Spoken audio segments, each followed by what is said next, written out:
Então vamos orar.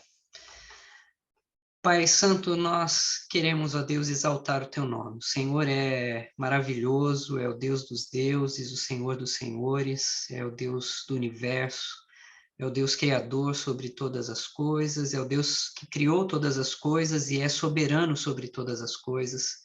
E nós, ó Deus, queremos que o nosso coração reflita, ó Pai, sobre a tua glória. E nesse estudo, ó Deus, nós queremos também conhecer mais, ó Pai, daquilo que a Tua palavra nos fala sobre o Senhor, sobre esse ambiente sobrenatural, sobre, ó Deus, a nossa relação com este ambiente, ó Pai. Então, nos dê a graça para continuarmos aqui ah, descobrindo, entendendo e nos aprofundando naquilo que a Tua palavra nos ensina. Obrigado por esses queridos irmãos que estão aqui hoje nesse estudo. Obrigado a Deus por nos juntar aqui essa noite, ter um tempo para conversar sobre a tua palavra, e que esse tempo seja produtivo, que ele nos fortaleça a fé, que nos faça, ó Deus, te louvar mais, te glorificar, ó Deus, com todo o nosso coração e ver, ó Pai, na tua escritura, aquilo que o Senhor prometeu, aquilo que o Senhor realizou e como essa realização transforma a nossa vida. Nós oramos, ó Pai, pedindo assim em nome de Cristo Jesus. Amém. Ok. Hoje nós vamos falar sobre o Éden, sobre uh, talvez a gente precise assim pensar, talvez não, com certeza, a gente precisa pensar no Éden, não do ponto de vista particular daquilo que a gente tem hoje, olhando daqui para trás, né? Porque a gente está bem influenciado com as figuras de livros de escola dominical, né, com as ideias que nós criamos também na nossa leitura daqui para trás, em relação ao texto de Gênesis ou outros textos da Escritura.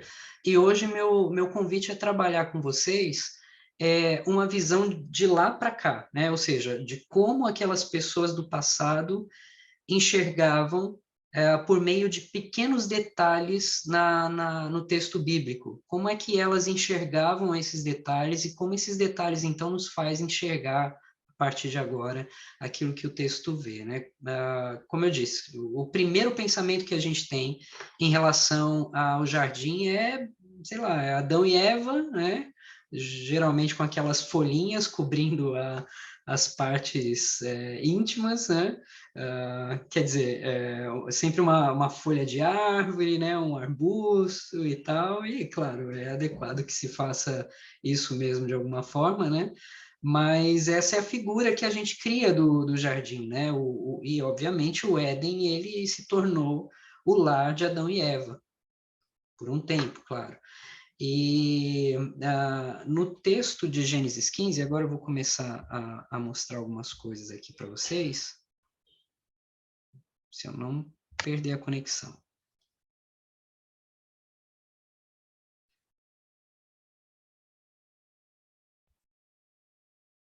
O texto de Gênesis 15, ele diz, né? Tomou, pois, o Senhor, Deus, ao homem e o colocou no jardim do Éden para o cultivar e guardar. Esse era, então, o ambiente do homem, né? Deus colocou o homem ali para cuidar do jardim, para proteger o jardim, para fazer com que aquele jardim seja cuidado, né, conforme a direção de Deus. Mas a gente descobre também que o Éden era o lar de Deus. E por que eu digo lar de Deus? Eu vou mostrar alguns detalhes agora. O texto de Ezequiel 28, ele traz a imagem do jardim. E Ezequiel 28, verso 13, o texto diz assim: Estavas no Éden, jardim de Deus. Então, essa expressão é usada ali. Estavas no Éden, jardim de Deus. Isso é importante, eu vou explicar por quê. Um pouco mais à frente, em Ezequiel 32, verso 8 e 9, o texto diz assim: Os cedros do jardim de Deus não lhes eram rivais. Os ciprestes não igualavam seus ramos, os plátanos não tinham renovos como os seus, Nenhuma árvore do jardim de Deus se assemelhava a ele na sua formosura. Formoso fiz com a multidão dos seus ramos. Todas as árvores do Éden que estavam no jardim de Deus tiveram inveja dele. Então, veja, essa expressão é usada em Ezequiel 28, Ezequiel 32, jardim de Deus. E, claro, isso parece não fazer muita diferença, né? Não surpreende tanto. Talvez o que seja um pouco mais surpreendente agora, lendo o texto, é que, além de ser um jardim, Ezequiel 28, 14, vai dizer que o lugar, o espaço ali, era também um monte, né?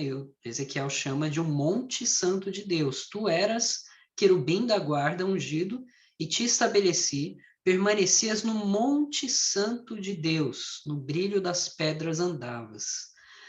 Bom, por que que isso era importante?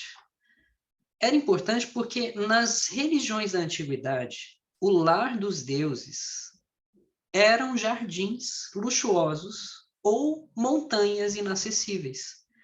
Na verdade, a habitação dos deuses eram lugares inacessíveis aos homens, né? Então, deserto era a habitação dos deuses, lugares gelados também, montes, né? Lugares de fato inacessíveis, e sem tecnologia o homem não chegaria. O fundo do oceano, também, um lugar de habitação de alguma forma divina, um pouco diferente, mais à frente eu vou dizer por quê. E, obviamente, os céus, né? Eles não tinham uma visão de dimensionalidade propriamente, como a gente tem, ou a gente criou na nossa ideia, né? Eles tinham a visão de que o céu mesmo, havia um domo, né, sobre a terra, e os deuses habitavam acima desse domo, né? Esse domo ele era marcado por águas, então por isso em alguns textos bíblicos fala das águas de baixo, as águas de cima, né? Então esse domo, esse arco era as águas que inclusive, por exemplo, o texto de Apocalipse fala das águas que saíam do trono de Deus, né? Não só Apocalipse, mas o texto dos profetas também. Então, a ideia é que os deuses habitavam este lugar, para cima, né? Eles não tinham muito essa perspectiva de saída de atmosfera, né? Você chegar lá em cima era você chegar num lugar de habitação divina. Então, essa era a visão que os povos tinham, né? Os povos antigos tinham especialmente uma cultura agrária, e eles entendiam, então, que as realezas, elas desfrutavam do melhor que um lugar pode oferecer. Então, geralmente, um lugar com muita água, vegetação frutífera, abundância de animais. Então, um lugar assim só podia ser, na mente de alguém do passado, um lugar de habitação dos deuses, né? Ou então lugares inacessíveis para o homem. Os deuses viviam em lugares, claro, onde não faltava nada para eles, né? E por isso esses lugares eram chamados também de paraíso. Então, além dos jardins, as montanhas eram também domínio dos deuses, porque nenhum ser humano vivia lá. Montanhas, elas eram remotas e proibidas, né? Era o lugar perfeito para que os deuses, então, mantivessem a sua distância dos homens.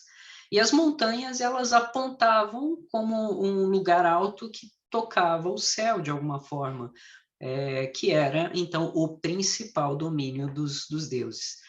E esse tipo de pensamento ele explica, em parte, pelo menos, porque os templos do Egito eram esculpidos e desenhados como jardins luxuosos, né? Não só no Egito, né? Mas toda a região ali, a região da Mesopotâmia e tudo mais, toda aquela região, elas tinham essas figuras, né? De jardins luxuosos como habitação dos deuses, ou então pirâmides, né? Zigurates, né? Que são aquelas pirâmides com degraus, né? Essas estruturas, elas eram construídas para que fossem montanhas espirituais, de algum jeito, né? Elas eram montanhas feitas por mãos humanas que serviam como uma porta de entrada para o mundo espiritual, para o mundo sobrenatural, para o reino dos deuses, que então é um reino atingir o reino dos deuses na vida ou na morte, né? Essa é a ideia das pirâmides, né? E para os nossos propósitos aqui hoje, eu acho interessante chamar a atenção para uma cultura que foi conhecida há pouco tempo, na verdade, é uma cultura de uma cidade ali na antiga Síria, que ficava ao norte de Israel, e essa cidade, esse local era conhecido como Ugarit. E esse local ele foi descoberto muito recentemente, em 1928, e ele foi, a partir dali, escavado por décadas. E uma das principais descobertas ali, e isso é que realmente foi muito importante, é que eles encontraram milhares de tabuletas de argila lá, naquele lugar. Entre essas argilas, essas tabuletas, né, com escritos, 1.400 dessas tabuletas, elas tinham uma língua alfabética que ficou conhecida como a língua ugarítica, e que essa língua era a mais próxima do hebraico bíblico do que qualquer outra língua antiga. Então, o vocabulário, a gramática, elas são, em muitos casos, praticamente idênticas. E por causa disso, então, os estudiosos, por conhecerem o hebraico, né, eles aprenderam muito com essa biblioteca, tanto sobre a cidade de Ugarit, como sobre o próprio conteúdo do Antigo Testamento também, porque havia ali pelo menos uma linguagem que era parecida. E as formas de se pensar sobre as divindades, sobre os lugares de habitação de divindade também, era muito parecido com o tipo de linguagem que se encontra na Escritura. Por exemplo, em Ugarit, havia um deus principal, e ele tinha por nome El.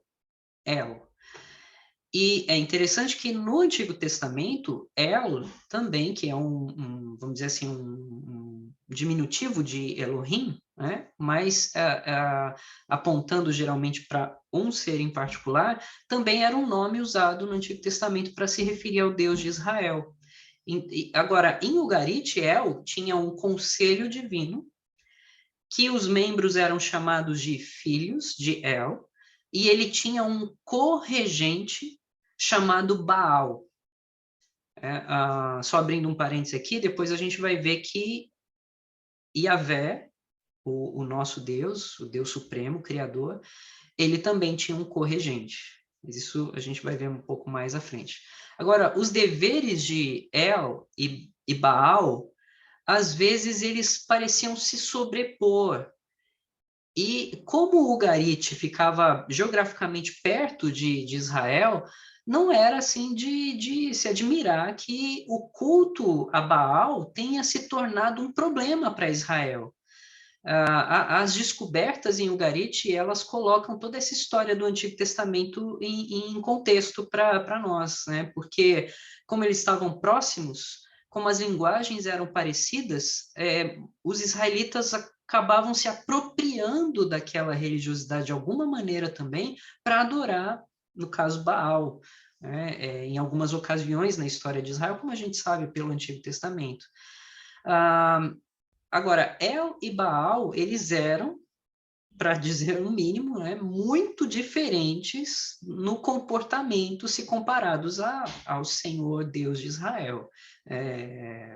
Assim, havia uma distância. Talvez para a gente aqui, colocando em contexto, seria a distância entre Deus, Yahvé, e Alá. Era mais ou menos esse tipo de distinção que talvez a gente possa fazer na relação entre Yahvé e El, no caso El de Ugarit, né, da região ali. Mas a literatura de Ugarit, ela provou ser bastante bastante esclarecedora, né? Bastante elucidativa para a gente em outros aspectos, especialmente sobre onde El, Baal e o conselho divino ugarítico vivia e mantinham a sua corte. Em Ugarite, o conselho divino tinha 3 níveis. A autoridade máxima era El.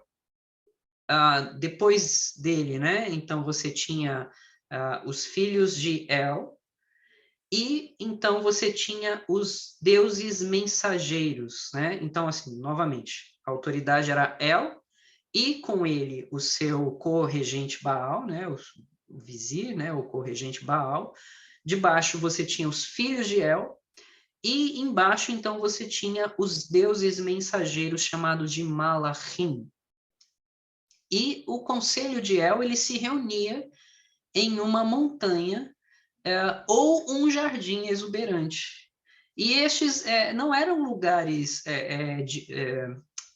na verdade eu falei mas eu não quero confundir vocês, não eram exatamente lugares diferentes, né? Ao invés disso, era o mesmo local descrito dessas duas maneiras diferentes. A morada de El tinha um suprimento abundante de água, porque se situava, os textos dizem, né, na nascente de 2 rios, e no meio de fontes de águas profundas, né? Essa era a linguagem que se encontrava nos textos de Ugarit.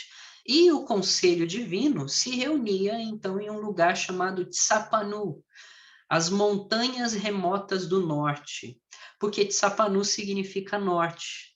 E essa é a linguagem também para o hebraico, né? Tsapanu e Malachim, né? Que eu me referi aqui, Malachim significa mensageiros ou anjos. Então, em hebraico também, o Malachim, né? Eles são mensageiros. Tsapanu é a parte norte, tanto em Ugarit como em hebraico.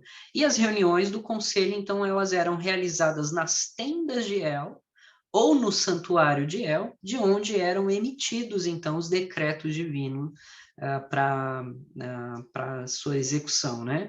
E os escritos diziam que, às vezes, o palácio de Baal, então ele ficava à vista, com tijolos pavimentados que davam a essa casa, né, a esse palácio, uma clareza de pedras lápis lazuli, né, que é um tipo de pedra... Opa, tem gente aqui pedindo admissão. Ok. Só um instantinho, gente.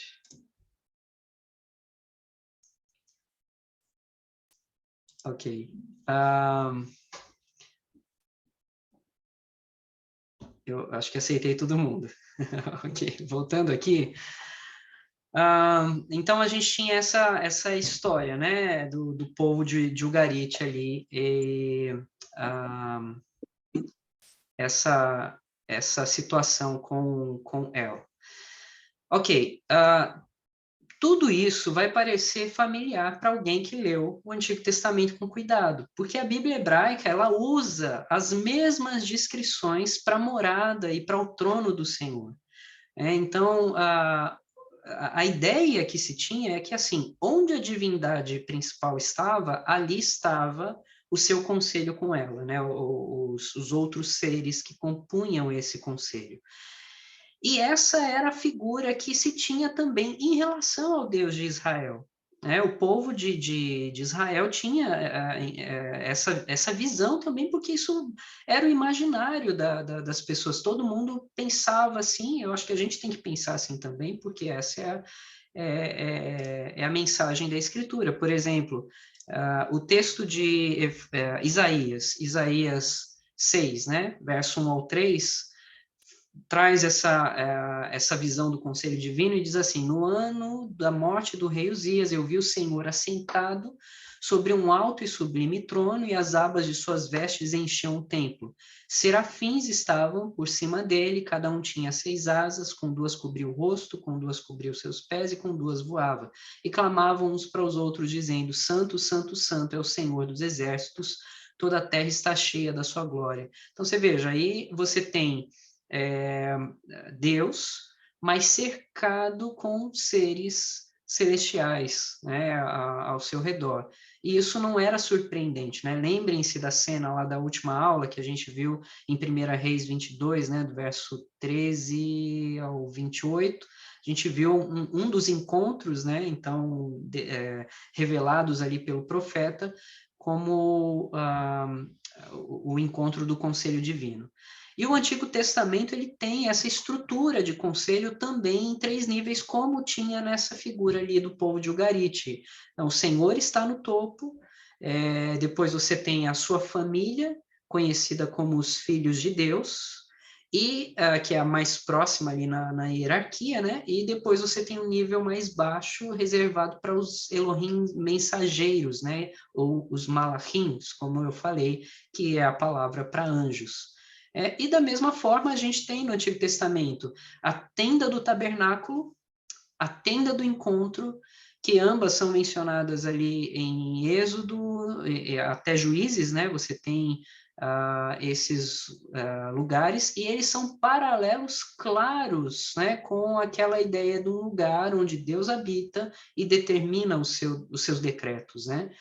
E o Senhor também podia ser encontrado nos montes. Então, você vê aqui no Salmo 48, verso 1 e 2, dizendo assim: grande é o Senhor e muito digno de ser louvado na cidade do nosso Deus, seu santo monte belo e sobranceiro é a alegria de toda a terra. O monte Sião para os lados do norte, Sapanum, em hebraico, a cidade do grande rei. Então, veja, o Monte Sião, no caso aqui, é a montanha do encontro, né? A montanha da Assembleia Divina, localizado nas alturas do norte, né? Para os lados do norte. A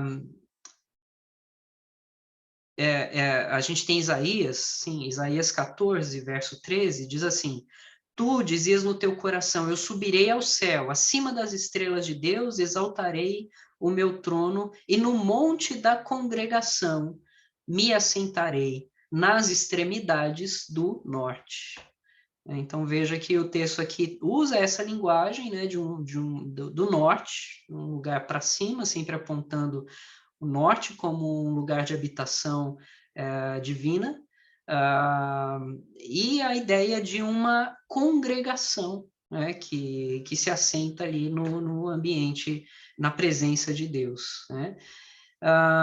O Monte Sinai foi onde Moisés e outros viram Deus também. A gente tem a descrição ali de Êxodo 24, verso 9 e 10, diz assim: e subiram Moisés e Arão e Nadab e Abiú e 70 dos anciãos de Israel, e viram o Deus de Israel, sob cujos pés havia uma como pavimentação de pedra de safira, que se parecia com o céu na sua claridade, né? Então, você vê que a pavimentação, ela era de pedras preciosas, brilhantes, né? E que na visão aqui se parecia com o céu na sua claridade, né? Se nós voltarmos para a descrição lá de Gênesis, então, do jardim, nós vamos ver que era um lugar luxuoso e bem regado, né? Assim como se pensava mesmo numa habitação divina. Gênesis 2 vai dizer lá a partir do verso 8 que Deus plantou um jardim cheio de árvores frutíferas, regado por 4 rios, né? Nascentes ali, cheios de pedras preciosas. São todas linguagens que apresentam um lugar de habitação divina para o povo do passado. Então, hoje a gente lê assim, meio que falando, era um lugar bonito, era um lugar de riquezas. Sim, é verdade, mas era mais do que isso. Era um lugar de habitação divina. Essa era a visão que se tinha. Em Ezequiel 28, verso 13 e 14, a gente vê o profeta ali chamando, como eu já mostrei, né, o Éden de jardim de Deus, e em seguida de um monte santo de Deus, e o lugar era um lugar frutífero, uma montanha repleta de riquezas. Então, o texto, junto aqui, o verso 13 e 14, diz assim: estavam no Éden, no jardim de Deus, De todas as pedras preciosas te cobrias: o sárdio, o topázio, o diamante, o berilo, o ônix, o jaspe, a safira, o carbúnculo e a esmeralda. De ouro se te fizeram os engastes e os ornamentos. No dia em que foste criado, foram eles preparados. Tu eras querubim da guarda ungido, e te estabeleci, permanecias no monte santo de Deus, no brilho das pedras andavas. Então, a Bíblia atribui essas descrições para o Éden, né? Era tanto um jardim luxuoso, cheio de riquezas naturais e pedras preciosas, como também uma montanha celestial, né? De alguma forma. Isso, como eu já disse, imprimia na mente do leitor antigo que aquele lugar era um lugar de habitação divina. O Éden era o lar de Deus, a partir de onde ele então realizava as suas ações. E não havia outro lugar no mundo que Deus criou ali como o Éden, né? O Éden era o home office divino, né? Ali era a sede divina, o home office de Deus, né? E onde quer que Deus estivesse, então o seu conselho estava com ele. Então, essa era a figura que se tinha, né? O povo, no passado, lendo o texto, a primeira coisa que eles pensavam é um lugar de habitação divina, é um lugar onde Deus está com o seu conselho. Então, essa era a mentalidade cultural. Agora, eu dei todo esse contexto e essa volta aqui para chegar num ponto que é muito importante para a nossa aula e para desenvolver o que a gente vai desenvolver, especialmente quando a gente chegar no Novo Testamento. Embora aqui eu preferi já dar alguns spoilers para organizar o que a gente está tratando, né? Um dos versículos mais importantes da Bíblia, ela nos dá uma dica da presença de Deus, da presença do seu concílio também no Éden. E esse é o texto de Gênesis 1, 26. O texto diz assim: façamos o homem à nossa imagem, conforme a nossa semelhança. Esses termos plurais aqui, eles sempre trouxeram problemas para os teólogos, né? Geralmente se entende que esse texto ele aponta para a multiplicidade do ser de Deus, né? E com isso eu me refiro à Trindade, ao Pai, ao Filho e ao Espírito Santo. E, é claro, essa é uma doutrina bíblica, uma doutrina que é absolutamente verdadeira, e a gente crê nessa verdade, mas esse ponto aqui, olhando do ponto de vista da mentalidade do povo do passado, e olhando para outros textos bíblicos onde Deus fala nessa pluralidade, parece apontar para algo mais, né? Por exemplo, a gente tem outros textos ali, em Gênesis mesmo, capítulo 3, verso 22, diz assim: então disse o Senhor Deus, eis que o homem se tornou como um de nós, conhecedor do bem e do mal. Assim não estenda a mão e tome também da árvore da vida e coma e viva eternamente. Então veja, eis que o homem se tornou como um de nós. Depois a gente tem em Êxodo, Gênesis 11, 7. Vinde, desçamos e confundamos ali a sua linguagem, para que não entenda a linguagem de outro, né? Então, Deus falando também com alguém, com algum grupo, né?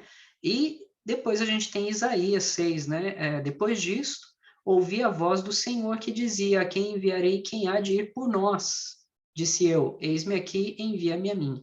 E é claro que no texto de Isaías, a gente sabe que o texto ali ele está se referindo ao encontro do conselho, né?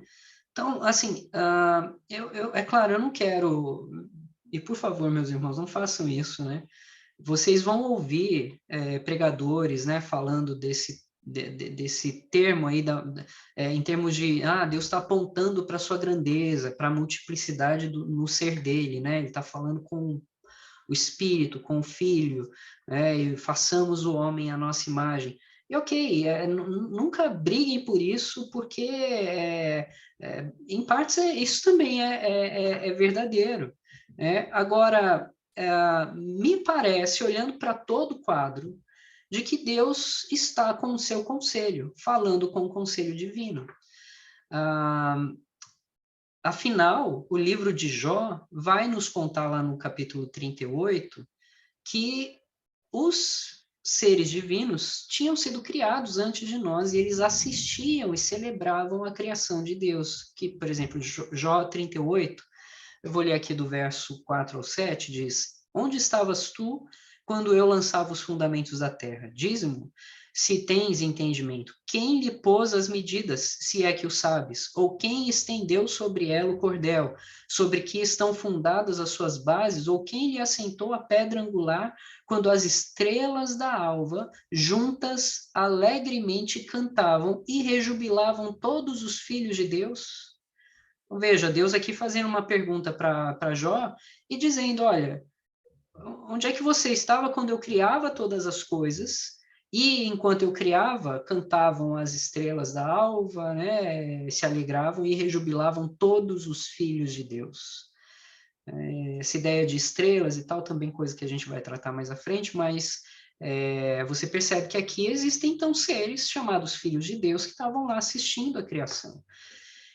E esse texto deixa claro, então, juntando todas essas ideias, que Deus estava com o seu divino, com o seu conselho divino, com quem ele colocava ali a criação, ou enquanto ele colocava a sua criação em ordem. E se a gente levar em conta que o texto de Jó é o texto mais antigo da Escritura, porque a gente pensa, ah, não, mas foi Gênesis que foi o primeiro texto. Na verdade, assim, tudo indica que Jó foi o primeiro texto escrito da Escritura, né? E não surpreende, então, que conhecendo a história de Jó, aqueles que depois receberam o texto de Gênesis por mão de Moisés, eles olhassem para Gênesis 1, 26 e entendessem que Deus estava ali falando com o seu conselho divino, né? Com os seres celestiais do seu conselho. Agora, há um detalhe importante ali. O ponto é que Deus convoca o seu conselho para tomar decisões e ele anuncia o que vai acontecer, né? Nesse caso, no caso da criação do homem, na verdade, ele nem pergunta para o conselho, ele simplesmente anuncia que vai criar o homem à nossa imagem e semelhança, mas ele mesmo executa essa ação. Então, quando a humanidade é criada, no verso 27, eu vou mostrar para vocês, essa é uma ação pura e simplesmente de Deus, né? Diz assim o texto: criou Deus, pois, o homem à sua imagem, a imagem de Deus o criou, homem e mulher os criou. Então, veja aqui, onde é que está o plural, né? Antes falava assim, o que aconteceu, né? A nossa imagem, agora está no singular, é a imagem de Deus. O que acontece aqui? É que, e esse texto mostra para a gente algo fascinante. Deus fala para o conselho, façamos o homem, e significa que ele estava ali falando com um grupo que possui algo em comum conosco. Então, há algo em comum que nós possuímos com Deus, com esses seres. Agora, no verso 27, seja lá o que esses seres e a gente tem em comum, foi Deus quem criou, né? Eles não tiveram participação na criação, é uma ação de Deus. Nós fomos feitos conforme a imagem de Deus. Mas, se a gente levar em conta isso, a gente tem alguma coisa, então, que é equivalente ao que esses seres têm. Agora, o que é essa coisa? Há séculos, os teólogos têm disputado sobre o que significa ser a imagem de Deus, né? Mas antes de falar sobre isso, eu quero destacar alguns pontos importantes aqui sobre a imagem de Deus. O primeiro ponto é que o texto bíblico diz que homem e mulher são imagens de Deus, então não é uma coisa reservada para um gênero, né? Não é o homem que é a imagem de Deus, ou a mulher, né? Porque não é propriamente algo físico, e nem de gênero, né? A segunda coisa é que ser a imagem de Deus torna a humanidade distinta de todo o resto da criação terrena. Ou seja, as plantas, os animais, nós somos distintos, mas nos torna parecidos, então, com esses seres celestiais. Eles compartilham a imagem de Deus. O terceiro, há algo na imagem que torna a humanidade como Deus, de alguma maneira, né? E um quarto ponto importante é que não há nada no texto que sugira que a imagem de Deus, a imagem tenha sido ou pode ser concebida de forma incremental ou parcial, né? Você é criado como um portador da imagem de Deus ou você não é a imagem de Deus, né? Alguém não pode falar ser parcialmente ou potencialmente a imagem de Deus. Há algo ali que faz parte da nossa natureza, né? Então, entre as listas de respostas propostas para isso, para o significado de imagem de Deus, existem várias habilidades ou propriedades, né, que são sugeridas como sendo essa imagem de Deus.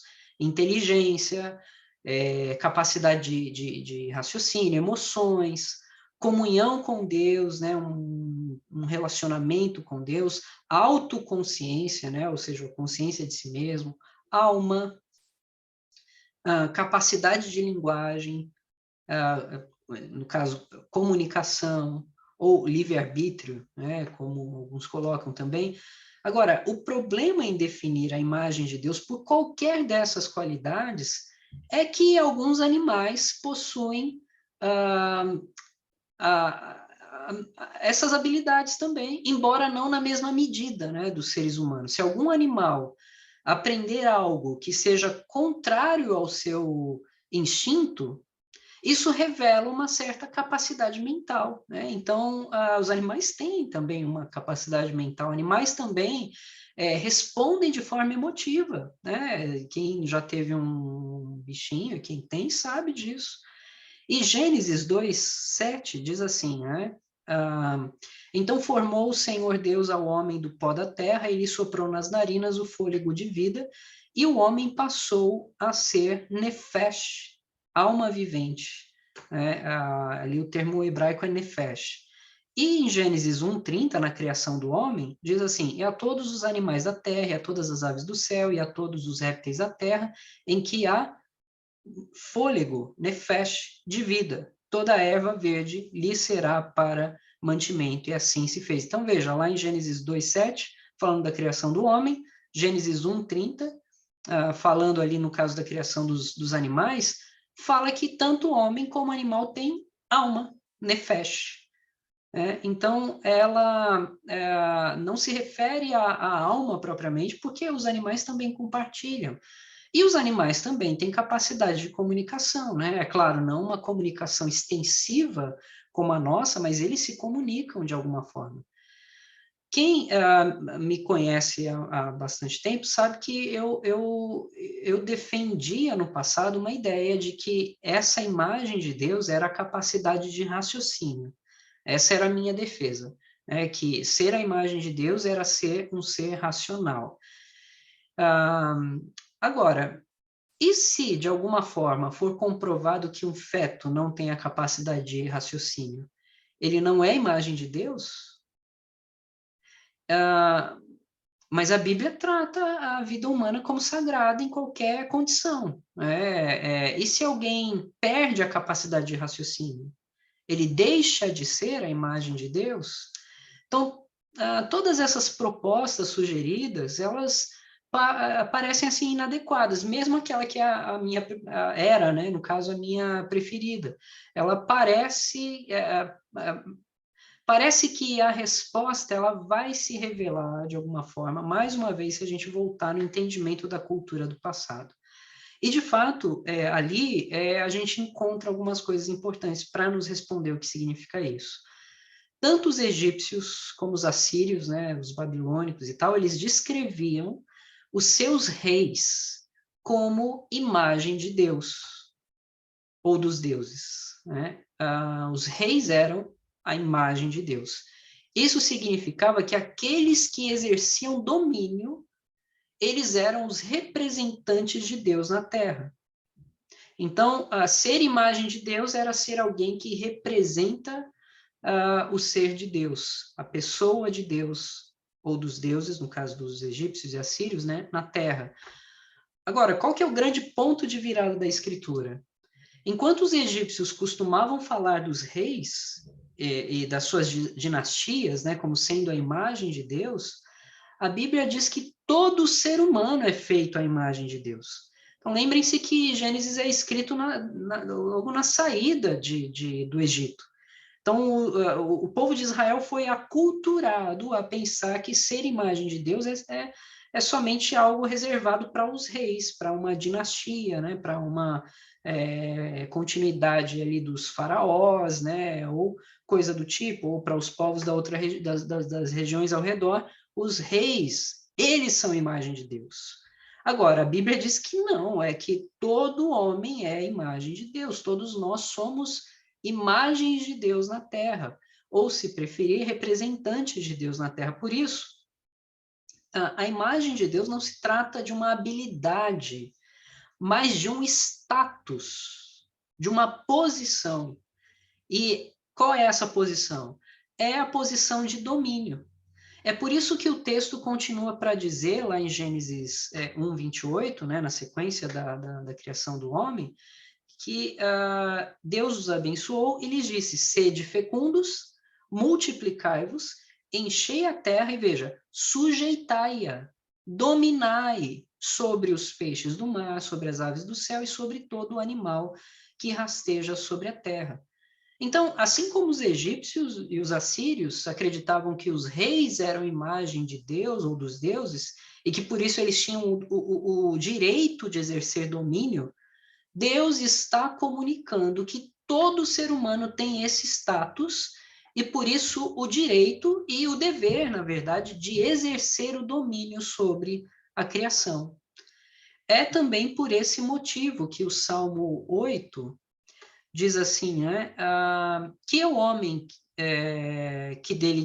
para que dele te lembres, né? E o filho do homem que o visites, fizeste-o, no entanto, por um pouco menor do que Deus. A palavra é Elohim, ou seres divinos, né?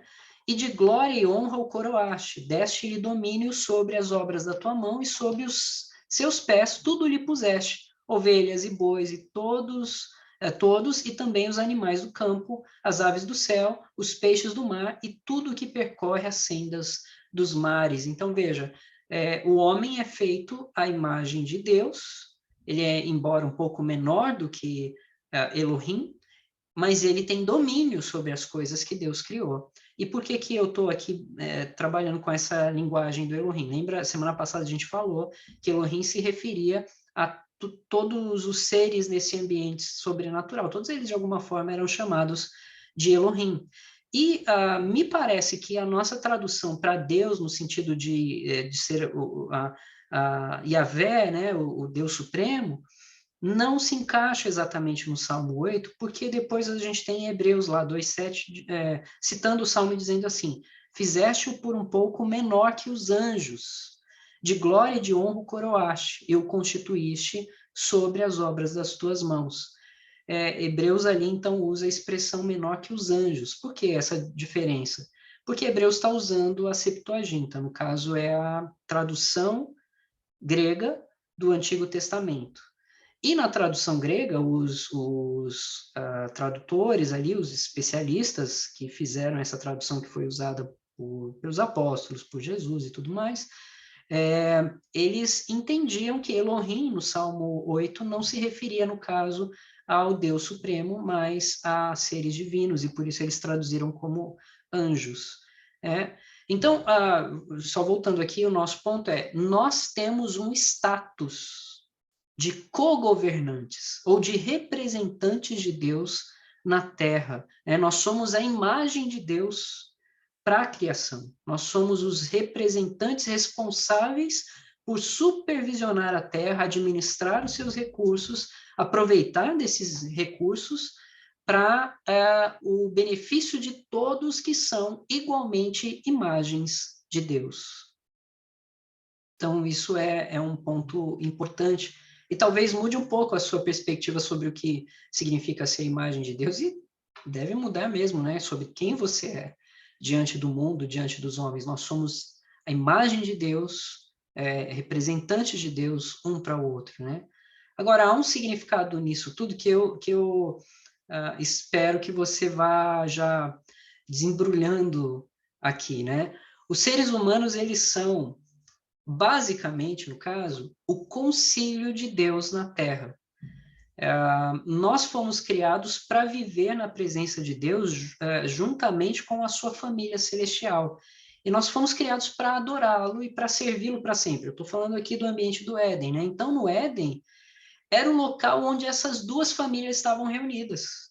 Ali é o local onde o céu e a terra se cruzavam, né? Então era uma montanha, e vamos imaginar a figura aqui, né? A montanha e o céu e a terra se cruzando naquele ambiente, né? Deus, os membros do seu conselho divino ocupavam o mesmo espaço que ocupavam, então, no caso ali, o homem e a mulher para a formação do seu concílio terreno. Aos que são imagens de Deus na Terra, Deus incumbiu ali a tarefa de serem os guardiões da criação, né? Os reis guardiões da criação. A responsabilidade que Deus deu a Adão e Eva era povoar a Terra, estender então o Éden para o planeta inteiro, cultivando o reino de Deus em todo lugar, né? Então, a gente pensa assim, toda a criação já estava pronta, tudo bonitinho, tudo organizado, né?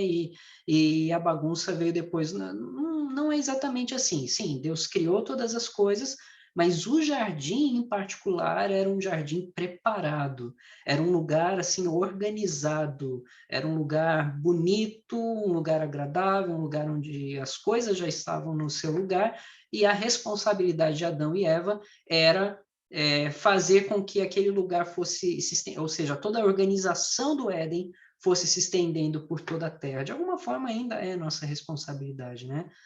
Mas como a gente já sabe, Adão e Eva a sua geração, né, a sua progenitura, eles vão fracassar.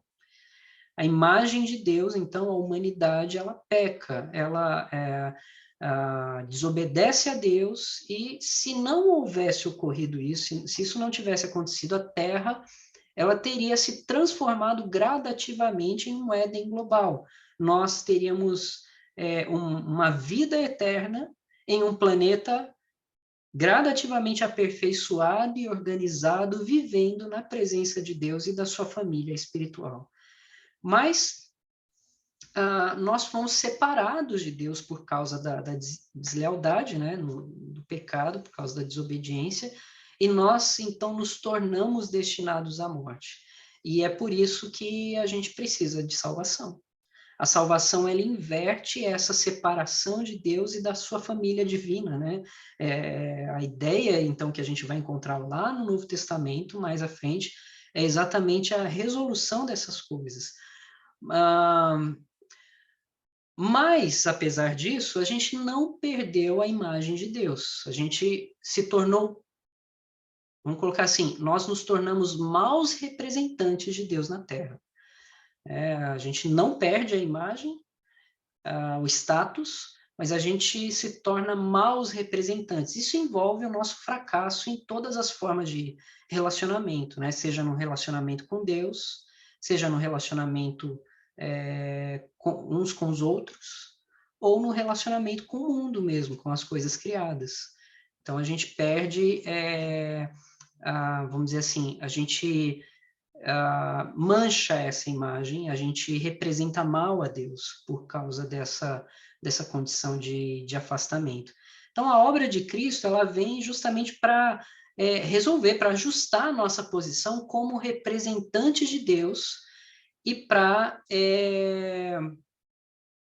nos ligar como família de Deus, né? Esse ponto, isso que eu estou dizendo aqui, é que explica muito bem para a gente o porquê, e claro, assim, eu estou dando uma primeira camada disso, tem mais camadas, mas a primeira camada é interessante, né? A Bíblia vai no Novo Testamento, por causa de Cristo, e só por causa de Cristo, nós começamos a ser chamados filhos de Deus. Então, João 1, 12, 11, 54, Gálatas ali 3, 26, 1 João, enfim, ali tem essa linguagem. Aquele que crê em Cristo é feito filho de Deus, né? Ou então adotados por Deus, né? Uma linguagem que a gente vê em Gálatas, Romanos, Efésios, herdeiros de Deus, né? A gente vê em Gálatas também uma linguagem familiar, participantes da natureza divina, né? Uma linguagem que a gente vê em Pedro, né? Como se não vou dar spoiler sobre isso depois. Comer da árvore da vida, né, no paraíso de Deus, ou seja, voltar àquele ambiente, né, a gente participar daquela relação. Reger as nações, né, Apocalipse 2 usa essa expressão falando então daqueles que creem em Cristo, eles são chamados para reger as nações e também para sentar no trono de Deus, né, ou numa linguagem mais dentro aqui do nosso assunto, né, sentar nesse conselho divino, né. Agora,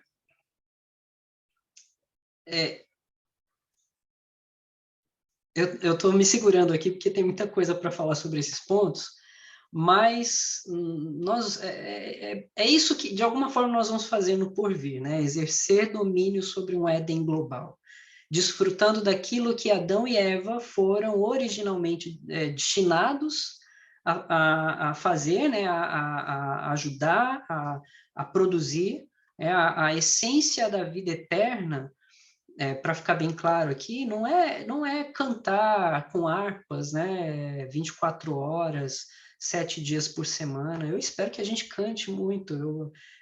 A música é algo maravilhoso que Deus nos deu, mas isso a gente vai, sem dúvida, desfrutar da música de forma plena na eternidade, mas a gente não vai passar cantando o tempo inteiro, né? Na verdade, o que a nossa expectativa que a Bíblia dá é descobrir e desfrutar da criação imaculada agora, né, em toda a sua plenitude incalculável, junto com o próprio Deus, com o nosso Senhor Jesus ressurreto e com todos os nossos co-imagens de Deus, né, humanos e sobrenaturais. Agora, por que esse assunto importa, né? Pode não parecer, mas muitas ideias transformadoras de vida, elas vêm de tudo isso que a gente está tratando aqui.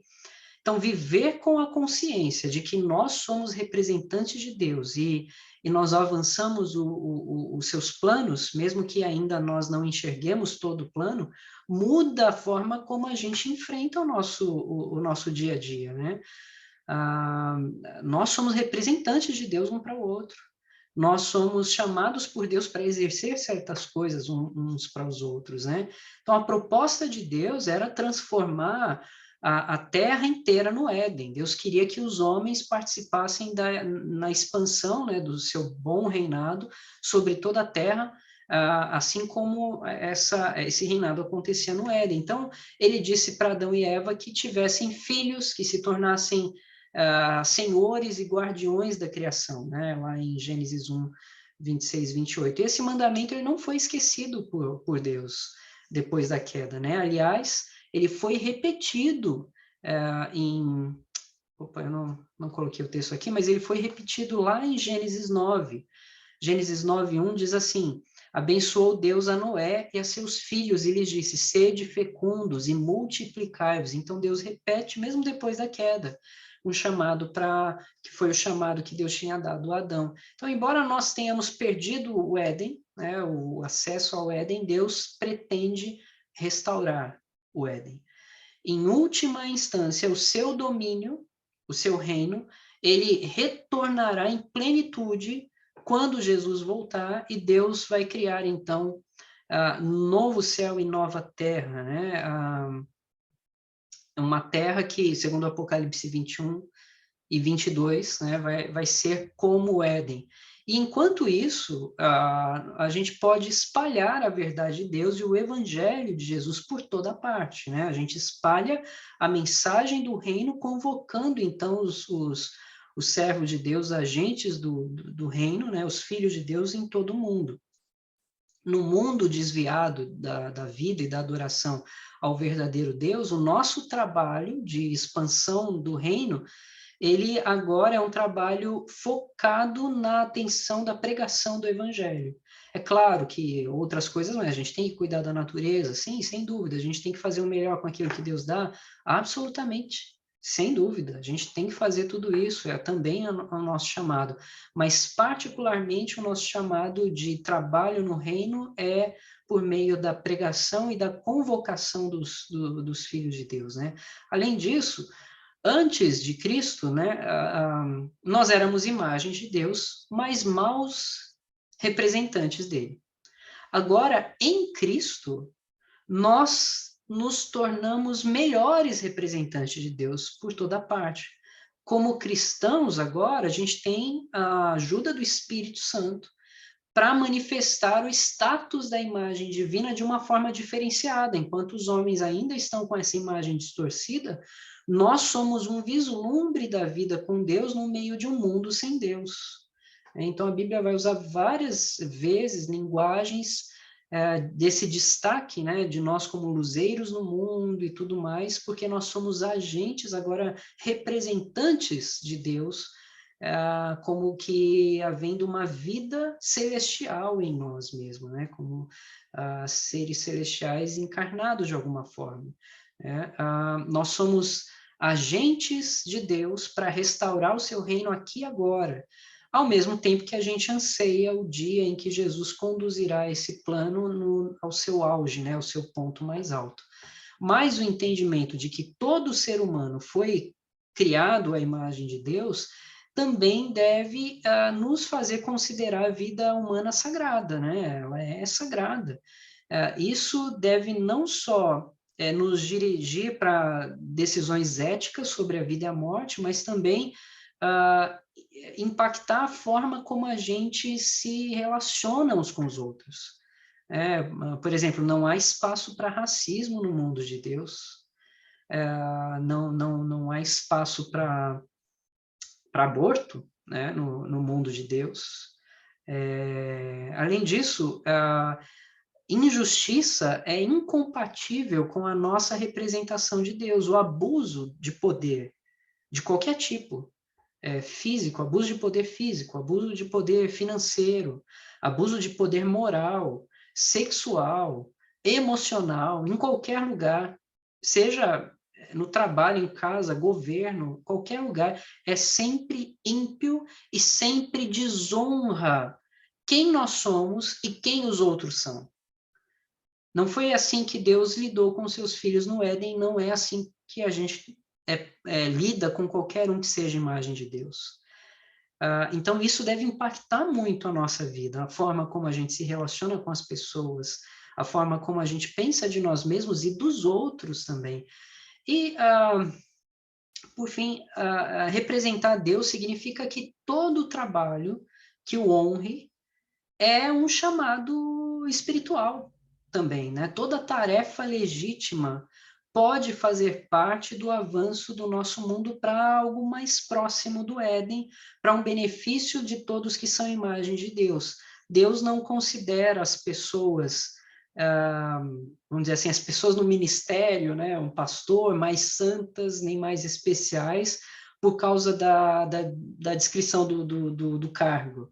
Deus, ele se importa com o modo de vida de cada um de nós, de todos nós que trabalhamos em qualquer área, em qualquer coisa. Nós o representamos onde quer que nós estejamos e com o que seja que nós fizermos. Então, assim, há um design que trabalha para organizar as coisas e tornar aquele visual mais agradável, mais adequado e tudo mais, ele está adequando uma ideia, e isso é um processo de, vamos dizer assim, numa linguagem figurada, né, mas numa aproximação do Éden.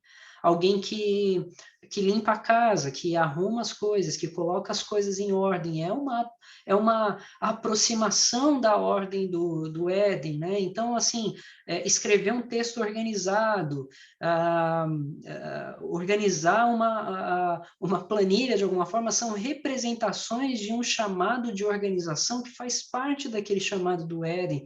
Cuidar das plantas, cuidar dos animais, cuidar das coisas de fora. Olha, tudo isso, ela de alguma forma manifesta o nosso chamado como imagens de Deus, né? Como representantes naquilo que nós fazemos. Por isso, zelo, cuidado, honra naquilo que a gente faz, naquilo que a gente fala, é uma forma de dignificar a Deus, de glorificar a Deus, e também de fato, ser quem nós somos chamados para ser, né?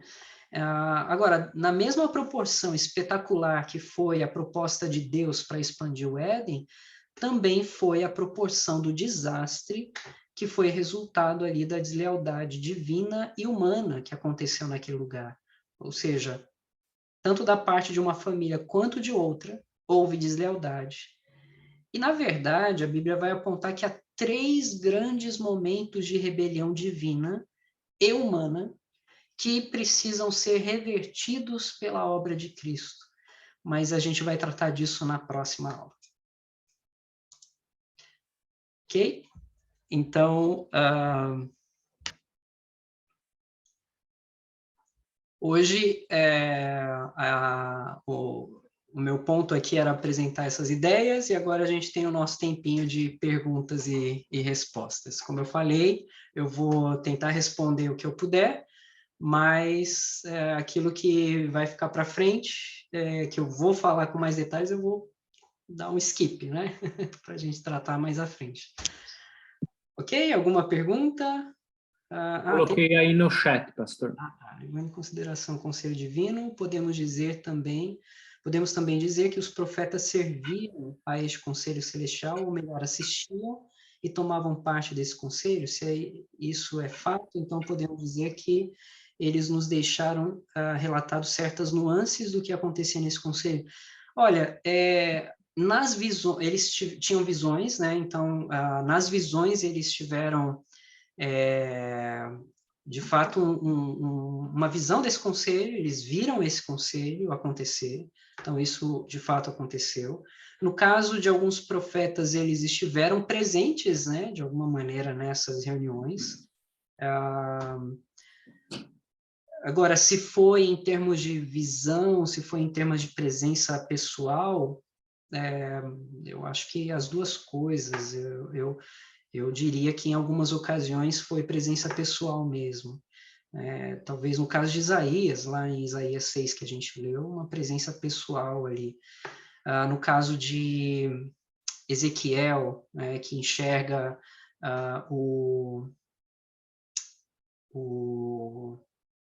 conselho divino ali também, a situação do rolo e tal, né?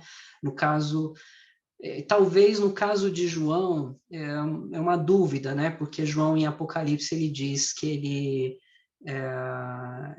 se encontrava então na presença de Deus em espírito, e a gente não consegue entender em detalhes ali se foi depois, se foi naquele momento só, ou se foi depois naquela cena do conselho ele estava presente fisicamente também de alguma forma, não sei dizer. Mas sim, quando eles falavam dessas ocasiões, era um vislumbre para a gente do que acontecia nesse conselho. E, como eu falei, também para os povos no passado, essa visão era muito comum, né? Não era algo assim que era novidade para eles, né? Para a gente porque a gente perdeu dessa cultura, né? Hoje eu falando essas coisas, né? Para quem pega no meio da jornada, uma fala minha ali recortada, vai achar que eu sou maluco, né? Que eu tô falando doideira aí, da onde tirou essas loucuras todas, né? Mas, assim, o que eu estou tentando fazer com vocês como é que o povo lá no passado pensava sobre essas coisas? Como é que eles enxergavam de forma cultural essas coisas e como, então, tendo esse entendimento, a gente consegue ler essas coisas na Escritura. E isso tem trazido bastante clareza para o estudo bíblico hoje, né? Para mim, assim, me fez reler a Escritura de uma forma completamente nova, e eu espero que aconteça com vocês também. Mais alguma pergunta? Comentário? Oi, pastor. Aqui é o Felipe, tudo bem? Oi, Felipe. Graças a Deus. Em primeiro lugar, agradecer pelo seu tempo aí. Não pude estar na primeira aula, mas eu escutei depois e te agradecer. É mais um comentário, assim, a questão da imagem, semelhança de Deus, eu acho que eu nunca tive muito problema, assim, com relação a isso, Uhum, mas eu fiquei encucado com o que você falou sobre o concílio, uhum, especialmente na hora ali da criação e tudo mais. uhum, Assim, é mais um... Eu não tenho uma dúvida propriamente dita, mas eu estou tentando pensar, assim, sobre as consequências sobre essa questão, uhum, entendeu? Assim, que se eu sempre pensei naqueles textos como Deus falando, a Trindade ali, né, se comunicando, e uhum. não falando com mais alguém. E eu estou pensando assim, existe alguma outra consequência doutrinária acerca disso? Porque a partir do momento que o homem foi feito não somente a imagem e semelhança da Trindade, de Deus, mas também de outros seres celestiais. Então, eu não sei, se eu estou refletindo aqui, foi Não, bem mas sim, interessante o que você falou.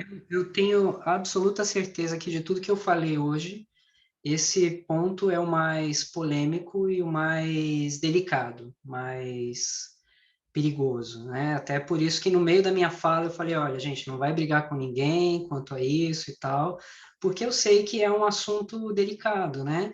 Ah, é, assim, não há nenhuma consequência doutrinária, levando em consideração o fato de que Deus nos cria conforme a sua imagem. Ponto. A Bíblia é clara quanto a isso. Nós somos feitos à imagem de Deus. Homem e mulher, Deus criou conforme a sua imagem. Ponto. A Bíblia é clara quanto a isso. O único detalhe a mais que a gente percebe ali primeiro, que o Éden era um lugar, ou a criação, no caso, né? Mas aquele ambiente, aquela estrutura, toda aquela história, ela envolve outros seres celestiais, né? Que é algo que a gente vê em Jó, isso com clareza também. E outra coisa é que esses seres, eles compartilham de um status que a gente tem, né? Então, se por um lado a gente tem o status de autoridade no reino natural, eles têm o status de autoridade no reino celestial. Esses são os pontos que se destaca ali. É claro que há discussões até entre, assim, os cristãos, eles no geral, eles vão olhar para aquele texto e responder dizendo, olha, Deus estava falando consigo mesmo. Essa é uma ideia geral dentro do cristianismo. Ponto. E agora os judeus, como é que eles respondiam isso? Porque eles não têm a ideia de trindade. Como é que eles iam falar, né, Deus tá falando consigo mesmo? E lembre que primeiramente foi escrito para judeus escreveram, interpretaram o texto e tal, e de alguma maneira não era chocante para eles essa linguagem aparece com frequência no texto, e eles não se chocam com isso, pelo menos não no passado. Depois, mais à frente, a gente tem uma discussão ali, já com uma cultura já modificada, isso eu estou falando depois de Cristo mesmo, os judeus também tentando dar alguma resposta a isso lá. E aí assim, eu acho que uma das respostas mais famosas depois que pegou no meio deles é que Deus fala do ponto de vista da sua própria grandeza. Então Deus, na sua grandeza, ele fala na sua grandeza. Mas assim,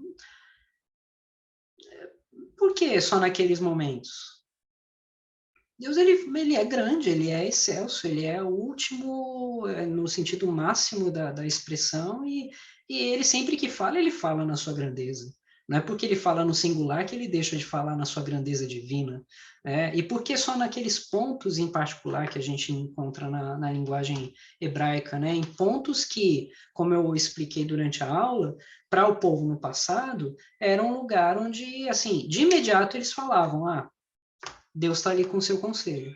De imediato, não era uma coisa assim que eles tinham que articular, isso fazia parte da cultura deles, né? Então, eu acredito que a primeira leitura que eles faziam era essa. Deus falou com o seu conselho. E para eles isso não era um problema.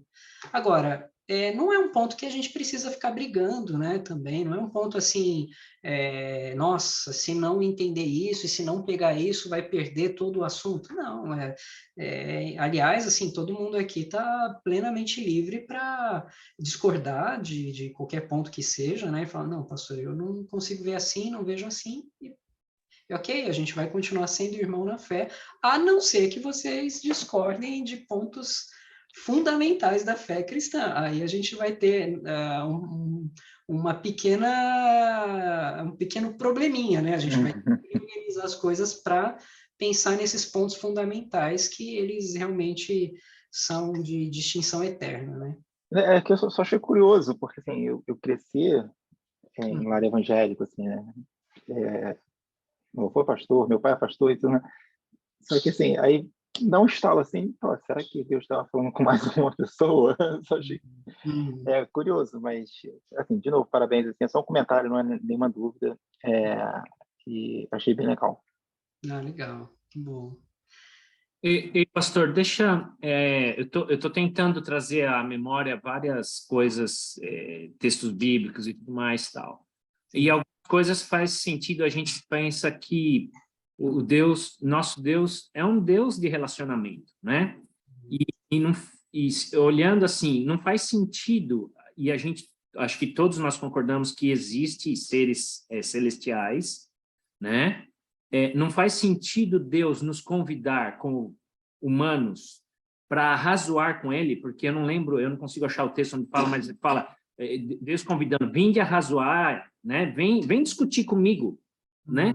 Vem discutir comigo, ele falar isso com a gente e não falar com os seres celestiais. Entendeu? Então, o tratamento seria diferenciado se não fosse. E eu entendo, eu entendi o texto que o Felipe trouxe, lendo da seguinte forma. Deus está conversando, fala, olha, tá vendo toda essa criação? Né? Porque a gente tem que seguir a criação. Agora, a coroa da criação fala, olha, vamos fazer o homem à imagem e nossa semelhança. E é como se eles estivessem arrazoando sobre isso. Aí Deus toma a decisão, e a decisão é dele. Sem dúvida. Então, fez Deus a imagem e semelhança dele, o homem e a mulher. Entendeu? Então, a discussão pode ter sido, eu imagino na minha cabeça, em conjunto, mas a decisão e a última palavra foi a dele. Como a gente faz na vida humana. Sempre, assim, eu discuto, olho, vejo, tudo mais, tal, mas a decisão é minha. Né? E aí eu faço aquilo que eu deveria fazer. Então, são certas coisas que a gente fica pensando, repensando, revendo, e definitivamente também não consigo encontrar nada doutrinariamente falando que... Porque pensando e estando nos sapatos de Moisés, quando ele escreveu isso, não teria por que ele falar que é Deus mesmo falando com ele, com Jesus e com o Espírito Santo, porque ele estudou as leis egípcias, ele sabia o que era adoração egípcia, ele estudou tudo que se podia existir naquele mundo, naquela época. E ele escreveu falando isso, então ele sabia exatamente o que era esse conselho também, porque Deus mesmo o expôs e o ensinou. Sim. Então, assim que eu imagino. Eu vou pegar duas coisas na sua fala aqui, rapidinho, só assim, imagine, vamos pegar um dia aqui que a gente vai se juntar, eu espero que um dia a gente junte os alunos aqui desse curso, né? A gente junte todo mundo para... aí no meio dessa reunião eu digo assim, vamos comer uma pizza? E aí todo mundo, legal, legal, vamos. Tá, então eu vou lá, vou buscar. E aí eu vou e faço. Assim, é claro que eu estou numa dimensão muito menor aqui, mas é uma figura de linguagem para representar, assim, ó, vamos criar o homem conforme a nossa imagem e semelhança? Tá, mas como é que eu faço para criar um homem? Não, eu vou fazer, eu vou criar. Aí Deus vai lá e cria o homem à imagem e semelhança. Eu acho que eu acho que eu entendi errado, então, assim, antes. Porque eu entendi anteriormente, assim, pelo exemplo que me corrigem se eu estiver errado, tá? Que o Wilson falou, que você falou agora, assim, Deus estava como se fosse numa roda conversando. Vou falar, vamos fazer a nossa imagem e semelhança. A nossa, assim, Deus e a Trindade, e não nossa com os anjos. Porque, assim, pelo que eu tinha entendido antes, por isso que eu perguntei assim, a questão da doutrina, É assim, que Deus, na hora que falou assim, a nossa semelhança, ele incluiu assim, a nossa semelhança para fazer igual a Deus e aos seres celestiais. Não, é isso mesmo, esse é o ponto. É isso? É isso que eu estou falando. Eu estou falando Deus, e assim, Deus eu não estou excluindo a Trindade, não. Deus é Sim, inseparável assim, da Trindade, mas eu estou falando do ser de Deus, que envolve a Trindade. Eu ia quase dar um spoiler aqui, mas vou segurar. Que envolve a Trindade. E ele fala com os seres divinos que estão assistindo ele fazer a criação. Ele fala, olha, vamos criar o homem, a nossa imagem e semelhança, fala com todos. E aí ele vai e executa. O que eu estou dizendo é que Deus é quem executa. Essa é a questão. Deus ele dá a ideia, então de primeiro, e Deus é quem executa essa ideia. Ele não deu na mão de outros para que fizessem isso, né? Então o texto é claro até na mudança de plural para o singular no próximo verso, é justamente para identificar que essa é uma ação de Deus, uma prática de Deus. Essa é uma primeira coisa, né? Então é isso mesmo, assim, não estou escapando dessa ideia, não. É isso que eu estou dizendo. Deus falando na presença dos seres celestiais, falando com eles, inclusive, vamos fazer o homem conforme a nossa imagem e semelhança, mas ele vai e executa. Como acontece em outras ocasiões na Bíblia também. A gente vai ver com detalhes em outros lugares onde Deus... Lembra, até da última semana, o Marcos fez essa pergunta. Por que que Deus precisa disso? Por que que Deus precisa convidar outros para participar daquilo? Não é ele quem decide do começo ao fim? Assim, Deus não precisaria mesmo. Mas ele, desde o começo, ele mostra que é um Deus que, na sua natureza e no seu coração, ele é um Deus participativo. É um Deus que inclui a sua criação no seu rumo, no seu plano, nas suas obras, né? Deus coloca tanto os seres sobrenaturais como nós também, como agentes no seu reino, né? Pessoas que participam de forma ativa naquilo que Deus vai fazer na história. Então, Deus não faz sozinho porque ele não pode. Deus não faz, ou melhor, Deus, deixa eu organizar a minha ideia aqui, né? Deus, ele poderia fazer tudo sozinho? Claro que sim. Mas ele decide incluir aqueles que ele cria, especialmente aqueles que ele cria conforme a sua imagem, tanto celestiais quanto humanos, para as ações que ele determina realizar na história, né? Então, esse é um ponto. Agora, não vão criando doutrinas aí antes de eu explicar essas coisas com mais detalhes, tá? Então, assim, eu sei que a mente começa, né? Um monte de... Vou fazer um vídeo no YouTube falando o que o pastor Miguel falou. Pois é. Aí eu vou ser expulso de todos os meios aí. Mas a ideia peraí, a gente assim, a gente está começando e vamos desdobrando essas coisas para a gente encontrar o nosso terreno. Eu sei que algumas são desconfortáveis, porque a gente não está mesmo acostumado. Eu sei que a gente não tem a perspectiva do passado com a gente para a gente olhar e falar, entendi. Não tem. Isso é uma coisa que a gente vai construindo. Só uma coisa que eu quero pegar da fala do Wilson, não é que ele falou errado, não, Wilson, não entenda assim, eu estou dizendo o seguinte, Moisés ele não precisa de muita explicação, né? Eu acho que eu posso acrescentar na sua fala isso, né? Porque eles estavam acostumados com essas ideias. Então Moisés ele não precisa sentar e detalhar todos os pontos, né? E falar, olha, agora ele fala, olha para tal do conselho e fala isso, tal e ele fala aquilo. Não, é assim, é uma coisa que ele escreveu, jardim, pronto, já acendeu o sinal. Pedras preciosas, outro sinal.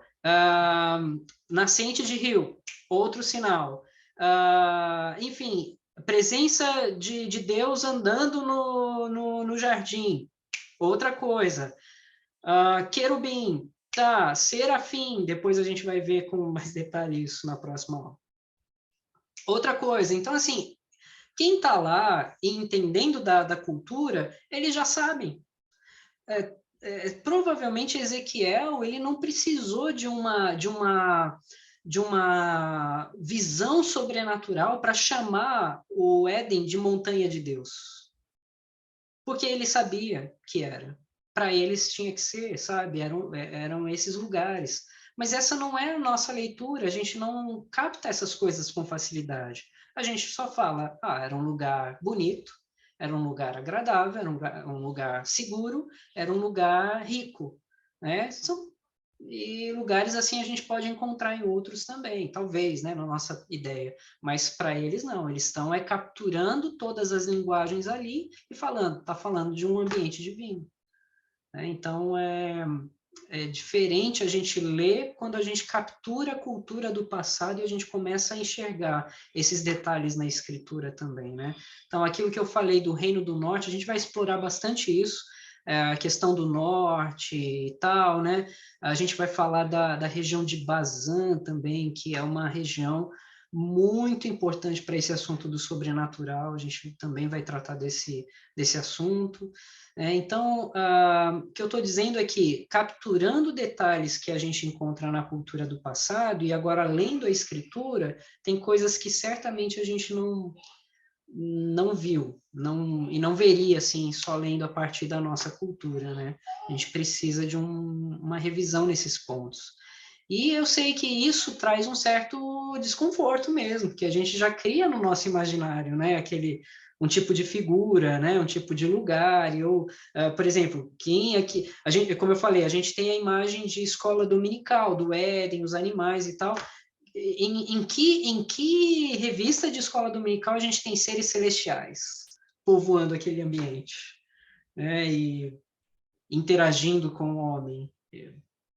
Não, nunca vi, né? Mas a ideia que o texto passa e outros pontos na escritura vão passando também é essa ideia, né? E essa ideia vai dar para a gente uma base para entender melhor o que acontece então na queda, por exemplo. Porque de repente depois aí entra uma serpente falante. Você fala, será? Né? Isso não parece corresponder com a realidade. Depois você vê um querubim que entra do nada. Querubim, que nome é esse, né? E aí esse nome desaparece na Torá. Que é isso? Eles tinham que saber. Era algo que eles sabiam para que fizesse algum sentido para eles, né? Então, que acontece lá? Como eu falei, se a gente tiver uma visão um pouco mais da cultura do passado, a gente pode ler outras coisas. Beleza, gente? Estou dando a chance para a última pergunta, se tiver. Se não, dou-lhe uma.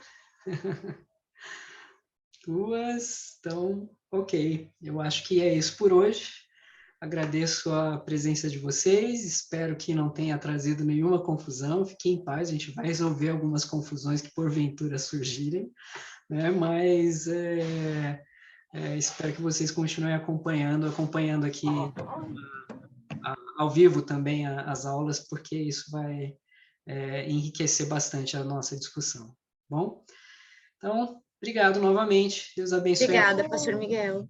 Valeu. Obrigada, viu? Obrigado, muito bom, pastor. Obrigada. Obrigada, boa noite a todos. Boa noite. Não, boa noite. Pastor. Valeu. Boa noite. Tchau.